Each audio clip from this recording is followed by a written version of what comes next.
오늘날 주님께서 제자들에게 이렇게 묻습니다. 세상 사람들은 나 예수를 누구라고 하느냐 이렇게 물었습니다. 그랬더니 제자들이 세상에 들려오는 소리를 주님께 알려드립니다. 어떤 사람은 주님을 세례 요한이라 하기도 합니다. 또 어떤 사람은 엘리야라고도 합니다. 다른 어떤 사람은 예레미야라고도 하고 선지자 중에 한 사람이다. 이렇게 주님을 이야기하고 다닙니다.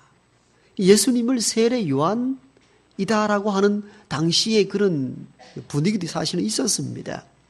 왜냐하면 세례 요한의 모습이 예수님에게서 나타났기 때문입니다.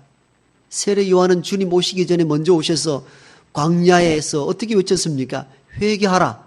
천국이 가까이 왔다라고 회개를 요청했는데 6개월 뒤에 오신 주님도 같은 메시지를 선포했습니다. 회개하라. 천국이 가까이 왔다. 회개를 요구했습니다. 세례 요한은 회개를 요청할 뿐만 아니라 당시 헤롯 왕이 동생 헤롯 빌립을 죽이고 동생의 아내를 빼앗아 왔습니다. 그 왕 앞에 아무도 바른 말을 하지 못할 그때에 세례 요한이 그 잘못을 지적했습니다. 불법과 불의에 눈 감지 않았던 인물이 바로 의로운 선지자 세례 요한이었습니다.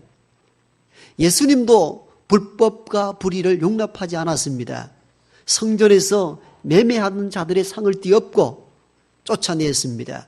그러시면서 하나님의 기도하는 집을 장사꾼의 소굴로 만들지 말라고 쫓아냈던 것이죠. 사람들을 예수님을 본 사람들이 이전에 나타났던 세례 요한의 모습을 본 듯해서 가끔은 세례 요한이 환생한 것이 아닌가 오해할 정도였습니다. 비슷한 면이 있었던 것이죠. 또 어떤 사람은 예수님을 엘리야라 했던 것은 다 이유가 있습니다. 엘리야라면 어떤 생각이 가장 많이 나십니까? 구약 성경 가운데 여러 선지자들 중에서 가장 많은 이적과 기사와 능력을 행했던 선지자가 엘리야였지 않습니까? 주님도 이 땅에 오셔서 많은 이적과 기사와 능력을 행하셨습니다. 그걸 보고 어떤 이들은 엘리야와 같아 해서 예수님을 엘리야다 이렇게 한 부류의 사람도 있었습니다. 또 어떤 사람은 예수님을 보고 예레미야다. 예레미야는 어떤 특징이 있습니까? 눈물의 선지자입니다. 아무리 부르짖고 말씀을 선포해도 돌아서지 않는 포악한 백성들을 향하여 눈물 흘리며 돌아서기를 원했던 눈물의 선지자가 예레미야인데 주님도 보면은 참 예루살렘을 위하여 울고 가난과 소외와 죽음의 절망 가운데 있는 이들을 바라보면서 눈물 짓던 주님이셨습니다. 그래서 어떤 사람은 이 모습을 보고는 예레미야와 같아 해서 예레미야다 이렇게 주님을 생각한 분들이 있었습니다. 이 모든 사람들이 하는 이야기들 어떤 일은 세례 요한이다 어떤 일은 엘리야다 어떤 일은 예레미야다 했던 이 모습들은 주님 안에 다 있었기 때문에 그렇게 사람들이 예수님을 그렇게 표현했던 것입니다. 나름대로 세상의 사람들도 보는 눈이 있어서 주님을 통하여서 세례 요한의 모습도 보고 엘리야의 모습도 보고 예레미야의 모습도 본 겁니다. 그런데 주님은 그렇게 생각하더냐? 세상 사람들이 나를 보고 세례 요한이다, 엘리야다, 예레미야다.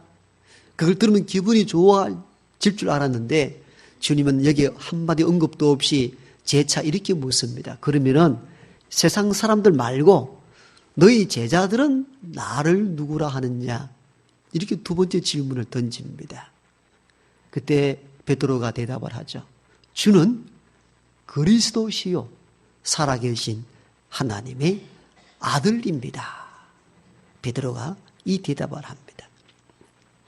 그제서야 주님께서 깜짝 놀라워하시면서 바요나 시몬아 이를 알게 한 것은 혈육이 아니라 하늘에 계신 너희 하나님 아버지시니라.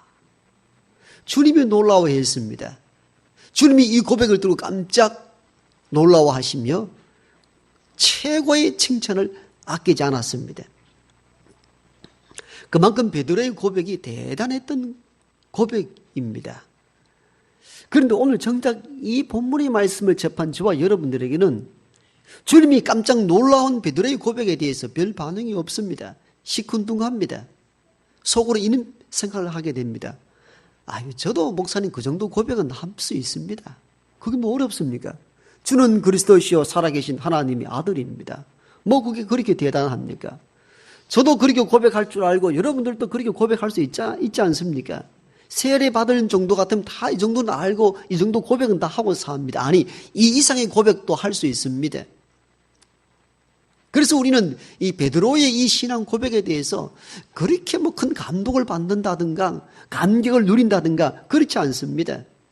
그런데 베드로가 이 답변을 했을 때 상황이 어떠했는지, 그리고 주님이 이 질문을 던졌을 때 그 장소가 어디였는지를 알게 된다면 이 고백은 주님이 놀라할 만큼 대단한 신앙의 고백이었다는 사실들을 우리가 알게 됩니다.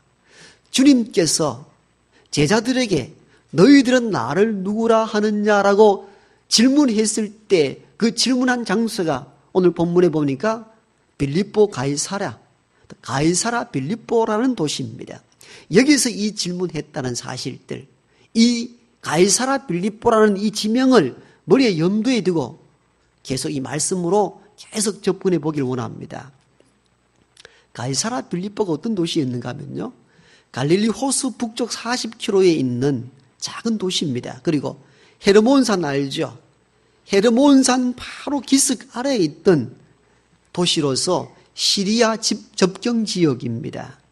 이 도시의 원래 이름은 파네아스라고 하는 동네인데, 이 파네라는 이 단어는 그리스 로마 신화에 나오는 판이라는 신화적인 반염소, 반 사람인, 반 인간인 그런 신의 이름이 판인데, 그 신을 모셨던 도시가 파네아스입니다. 이 도시입니다. 그런데 기원전 20년, 그 예수님 오시기 20년 전에 유대 땅을 다스렸던 분봉왕 헤롯이 로마 황제 아우구스투스 황제를 위하여서 판신의 이 재단을 무너뜨리게 만들고 로마 황제를 위하여 대리석으로 신전을 거기다 세우고 그 도시를 황제의 도시로 만들기 시작합니다. 그리고 난 이후에 헤롯 왕의 아들 헤롯 빌립이 대를 이어 왕이 되고 이 파네아스라는 그 판의 신전 대신에 로마 황제를 위하여 신전을 세웠는데다가 더 크고 화려한 도시를 만들어서 그 도시의 이름을 황제에게 갖다 바칩니다. 그래서 그 도시의 이름을 이렇게 지은 것이죠. 그때 가이사 황제가 로마의 왕이었는데 가이사 왕의 도시다. 그리고 자기 이름을 덧붙여서 가이사라 빌립보라는 도시가 형성되게 됩니다. 그러므로 가이사라 빌립보는 로마 황제의 신전이 있고 로마 황제가 세상의 주이시고 로마 황제가 세상의 통치자이시고 모든 도시민들이 그 앞에 나아가 예배를 드리고 엎드려 굴복하고 로마 가이사 황제만이 세상의 신이라고 여기며 굴복하고 복종하고 살았던 도시가 가이사라 빌립보입니다. 따라서 우리는 가이사라 빌립보에서 주님께서 이 질문 던졌다는 이 사실들을 유념해야 된다는 이유가 바로 여기에 있습니다. 즉 모든 것이 황제 중심으로 이루어지고 황제의 신전에 사람들이 제사를 드리고 그분이 신으로 추앙받던 도시 한가운데서 주님은 제자들을 향하여 이렇게 묻습니다. 너희들 나를 누구라 하느냐는 겁니다. 나를 누구로 부르냐는 겁니다. 여러분, 주님께서는 당시에 갈릴리 해변에서나 조금 알려진 인물입니다. 대중성을 가지고 있지 않는 인물입니다. 많은 민족과 열방들이 주를 알고 있는 시대가 아닙니다. 겨우 주님을 따라다녔던 인물들은 12제자에 불과합니다. 작은 무리입니다. 아주 작은 무리. 누가 알아주지 않습니다. 그래도 갈릴리 해변에서는 가끔은 기적을 일으키고 또 말씀을 주어서 사람의 감동을 주어서 갈릴리 어촌 중심으로서는 주님이 조금 알려진 인물입니다만은 만약 거기에서 얘들아 나를 누구라 하느냐 이렇게 이야기했다면 조금 설득력이 있는데 황제의 도시입니다. 모든 것이 황제 중심으로 이루어져 있습니다. 그 도시의 한가운데는 신전이 놓여 있고 이 신이 로마 황제이고 이 신 앞에 굴복하여 엎드리고 제사를 드리고 황제 이외에 신이 없다고 여겼던 그 도시 한가운데서 주님 이렇게 묻습니다. 나를 누구라 하느냐고, 나를 어떻게 생각하느냐고, 내가 누구냐고 질문합니다. 여러분, 이 질문이 어마어마한 무서운 질문입니다. 굉장히 도발적인 질문입니다. 이렇게 쉽게 접근해 볼까요? 청와대에 있는 대통령이 지방의 의견을 듣기 위해서 기초단체장이나 의회 의원들을 청와대로 다 초빙했습니다. 저 시골 꼴짝에 있는 기초군 의원도 청와대 초빙받아갔습니다. 대통령 주최 아래 만찬이 벌어집니다. 그런데 시골 기초의원 한 명이 거기 모인 사람 가운데서 이렇게 질문합니다. 여러분, 나를 어떻게 생각합니까? 내가 누구인 줄 압니까? 이렇게 청와대에서 기초군 의원이 자기 일에 대해서 질문한다면 대통령에 대해서 얼마나 도발적인 질문이겠습니까? 말도 안 되는 일이 벌어지는 것이죠. 그래서 사람은 수군될 거예요. 이 인간아 여기 어딘 줄 알고 그런 질문하느냐 할 겁니다. 여러분, 주님께서 가이사라 빌립보에서 던졌던 이 질문은 이 군 의원이 했던 것보다 더 무서운 질문이었다는 사실들을 우리가 알아야 됩니다. 왜? 가이사라 빌립보는 그 도시 자체가 황제를 위하여 세운 도시고 그 중심에는 황제를 위한 신전이 있고 모든 백성이 신으로 숭상하고 엎드려 경배하는 그 시대 속에 그 도시에서 주님 이렇게 질문합니다. 나를 누구라고 하느냐? 여러분 이해가 됩니까? 상상할 수 없는 폭탄 같은 질문을 던진 겁니다. 그냥 아무런 일 없는 상황에서 이 던져진 질문이 아니었다는 사실들을 우리가 알아야 됩니다. 모든 것이 로마 황제 중심입니다. 로마 황제를 숭배하지 않아야 할 때는 목이 베이고 죽을 수도 있습니다. 그를 세상의 통치자요 세상의 주이시며 우리를 구원할 주로 섬기는 그런 시대 속에 그 도시 속에서 주님 질문합니다. 나를 누구라 하느냐? 만약에 여기서 잘못 질문하거나 황제를 모독하는 일들로 답변되어진다면 신성모독죄로 잡히거나 죽을 수 있는 상황입니다. 그 속에서 던져진 질문이 가이사라 빌립보에서의 주님의 질문이었습니다. 그때 베드로가 대답합니다. 주는 그리스도시요 살아계신 하나님의 아들입니다. 여러분, 상상이 가능합니까? 우리는 너무나 익숙하게 마태복음 16장 16절 줄줄줄 암송하고 외웠기 때문에 그냥 평이하게 들리지만도 여러분 황제의 도시, 황제를 신으로 여기는 도시 한가운데에서 이 고백이 가능할까? 가능하지 않는 답변이었습니다. 엄청난 무서운 답변이었습니다. 주는 그리스도시요 살아계신 하나님의 아들입니다. 세상을 통치하고 우리를 구원할 주는 로마 황제 가이사가 아니고 여기 내 앞에 있는 예수 그리스도라는 것입니다. 여러분 이건 엄청난 고백이었던 것이죠. 상상할 수 없는 고백을 지금 베드로가 지금 하고 있는 겁니다. 예수님만이 하나님의 아들이라는 것입니다. 하나님의 아들이란 이 의미는 무엇입니까? 그가 곧 하나님이라는 겁니다. 사람은 아무리 뛰어나고 놀라운 통찰을 가지고 있어도 사람은 인간의 자녀일 뿐입니다. 인간의 자녀는 그냥 인간일 뿐이에요. 하나님의 아들이라는 것은 그가 곧 하나님이라는 겁니다. 누구 앞에서? 황제로 신으로 여기는 그 도시 한가운데서 베드로가 이 엄청난 고백을 한 겁니다. 말 그대로 당신 황제, 당신은 황제이지만도 사람의 아들일 뿐이고 여기 내 앞에 있는 이 예수 그리스도가 하나님의 아들, 이가 곧 하나님, 세상을 통치할 왕이라는 것입니다. 사실 이 고백은 상상할 수 없는 엄청난 고백을 한 것입니다.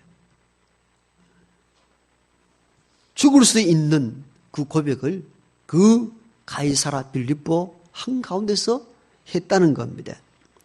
그래서 주님이 놀라워한 것입니다. 왜 놀라워했을까요? 왜 그렇게 베드로를 칭찬했을까요? 과연 주님이 가이사라 빌립보에서 던져진 이 질문을 베드로가 진짜 이해했을까 궁금했을 겁니다. 왜 내가 갈릴리 해변이나 나사렛이나 여러 초원에서 이 질문을 하지 않고 가이사라 빌립보에서 이 질문을 했는지를 제자들이 이해했을까 하는 궁금성도 있었을 건데 거기에서 베드로는 놀랄 만한 고백을 했기 때문에 주님이 이를 너희에게 알게 한 것은 혈육이 아니다. 인간이 어떤 것을 한 게 아니고 하늘에 계신 너희 아버지 하나님께서 알게 주셨다고 고백한 겁니다. 인간으로 할 수 없다는 겁니다. 사람으로 할 수 있다는 것은 불가능하다는 겁니다. 어떻게 황제를 신으로 모시는 그 도시 한복판에서 예수님이 내 구주가 되고 세상의 통치자가 되고 즉 하나님 자신 된다고 말할 수 있느냐는 겁니다. 그래서 주님이 놀라워하시고 바요나 시모나 이를 너희에게 알게 한 것은 혈육이 아니다.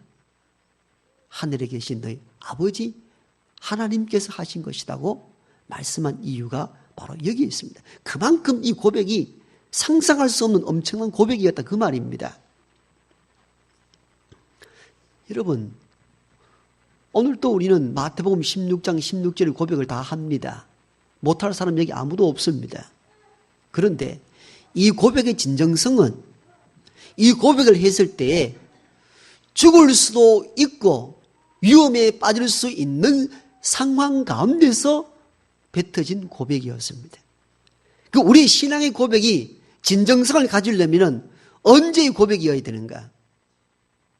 내가 예수를 주라고 고백하고 하나님의 아들이라고 고백하는 순간 내가 죽을 수도 있고 손해볼 수도 있는 순간에서조차도 주는 그리스도이십니다라고 고백하는 것, 이게 진정한 고백인 것입니다. 여러분, 우리는 오늘 예배를 드릴 때에 예배 순서 가운데 사도신경을 다 고백했지요. 사도신경을 다 고백을 했습니다. 줄줄 암송을 다 했습니다. 그런데 이 신앙의 고백들은 사실은 어떤 핍박이나 위협이 없는 데서 한 고백이 아니었습니다. 많은 죽음과 핍박과 환난 가운데 만들어진 고백이 오늘 우리가 암송하고 있는 예배의 틀로서 들어있는 신앙 고백문입니다.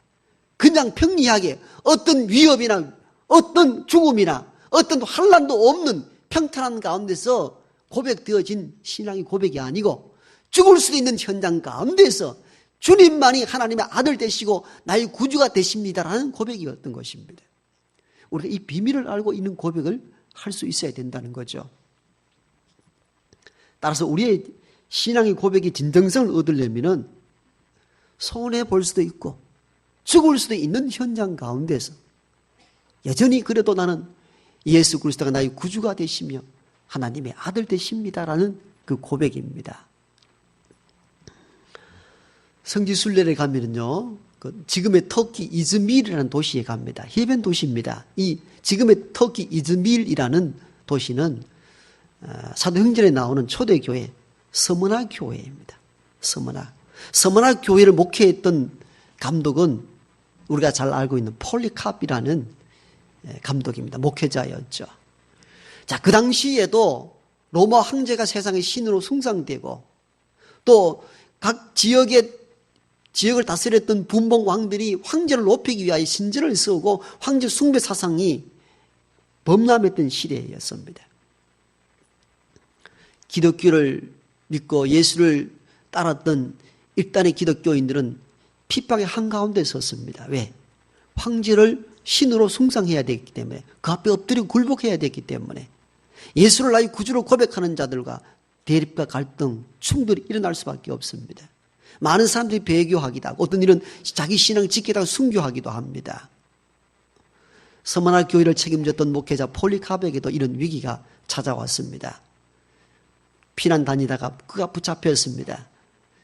유대와 지금의 터키를 관장하고 있던 유대 왕, 분봉왕 헤롯이 자기 마차에 서머나 교회의 감독 폴리캅을 자기 마차에 태웠습니다. 그리고는 회유하기 시작합니다. 가이사를 신이라 말하고 그에게 제사 드리는 것이 당신의 목숨을 구하는 것이라면 그것이 그렇게 어려운 일이요 라고 말합니다. 사실 그렇잖아요. 가이사가 우리의 신이십니다라고 한번 고백한다면 당신의 목숨을 구할 수 있는데 그게 당신에게 그렇게 어려운 일입니까? 이런 질문을 합니다. 쉬운 일이죠. 가이사가 우리의 왕이시며 우리의 신이십니다라고 그 한마디만 하라는 거예요. 그게 당신의 생에 무슨 그렇게 걸림돌이 되느냐고 회유합니다. 폴리갑이 아무 대답하지 않습니다. 계속 마차를 끌고 가면서 회유하고 협박하는데 그 헤롯 왕 앞에서도 이 폴리갑은 당신의 충고를 내가 듣지 않겠다고 마지막까지 거절합니다. 그러자 헤롯 왕이 폴리갑을 마차에서 끌어내어 집어 던져버리고 최종 재판장에게 그를 넘깁니다. 재판장이 폴리갑 감독을 봤는데 눈빛은 또렷하고 얼굴은 온화하고 백발이 성성한 86세의 노인네입니다. 젊어서 기백이 있어서 자기의 신앙을 갖는다 하는 걸 이해해야 되는데 나이가 훨씬 들은 어른입니다.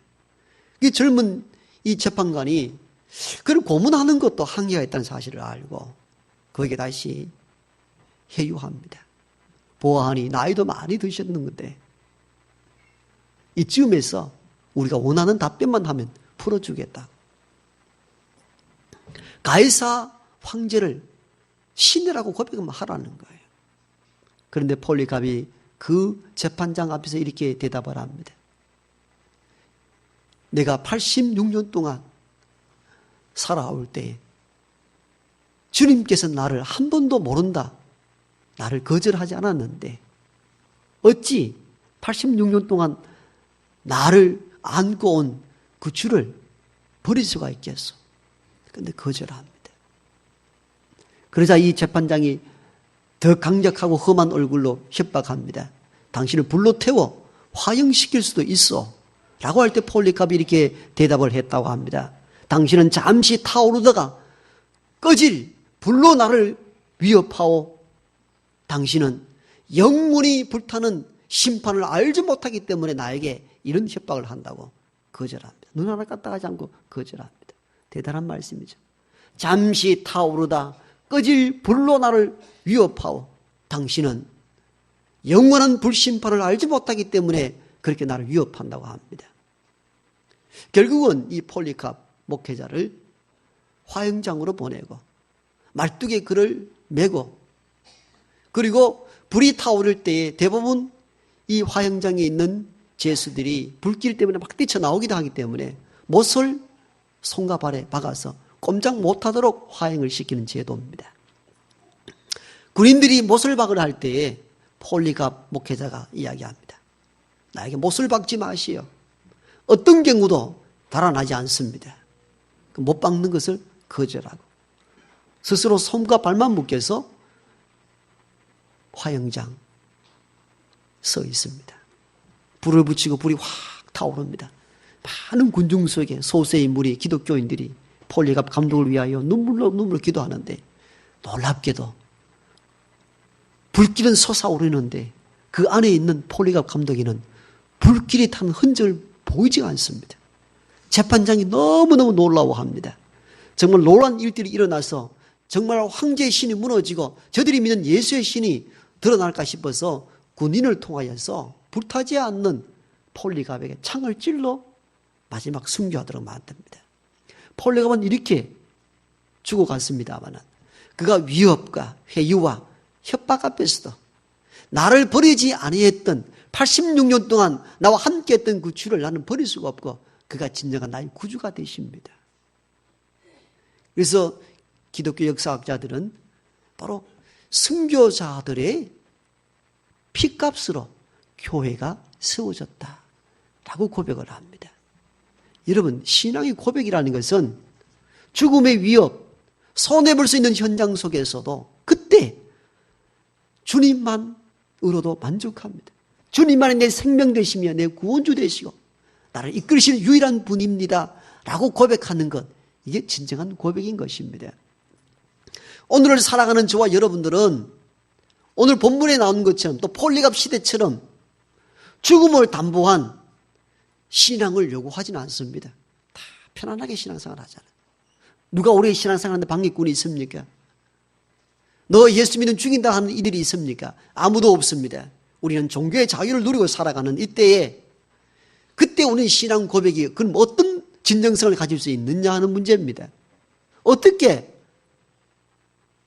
죽을 수 있는 현장, 가이사라 빌립보 같은 도시도 아닙니다. 우리는 대구라는 한국이라는 이 땅은 종교의 자유가 있습니다. 누가 뭘 믿든지 아무런 위협이 없습니다. 그럼 그런 시대 속에 예수를 나의 구주로 고백하는 모든 고백이 진정성을 어떻게 유지할 수 있느냐는 겁니다. 쉽게 예를 듭시다. 딱 한눈만 감아버리면은, 한순간만 침묵하면은 뭉텅이 돈이 내게 들어올 수도 있습니다. 한번 고개 끄덕하면은 어떤 신분에 오를 수도 있습니다. 그런 위치에 있을 때에 그럴 수 없습니다. 나의 생명과 나의 살 길은 오직 예수님밖에 없습니다. 라고 한다면 가이사라 빌립보에서 베드로가 한 고백처럼 동일한 고백이 되지 않을까 하는 겁니다. 우리는 죽음이란 위협이 지금 없습니다만 그렇게 되면 누구나 주는 그리스도시요 살아계신 하나님의 아들이라고 말할 수 있는 시대 속에 사는데 베드로의 신앙 고백이 어떤 의미가 있느냐?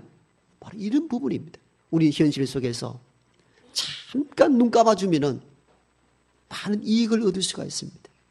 잠깐 침묵하면은 세상 부러워하는 자리에 오를 수 있습니다.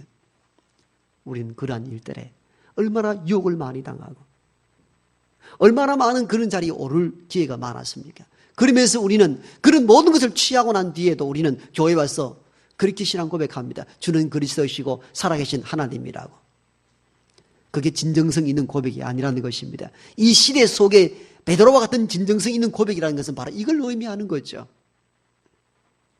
때로는 손해가 오고 내 위치가 흔들린다 할지라도 주님만이 내 구원자 되시고 나의 생명이며 하나님의 아들 되십니다.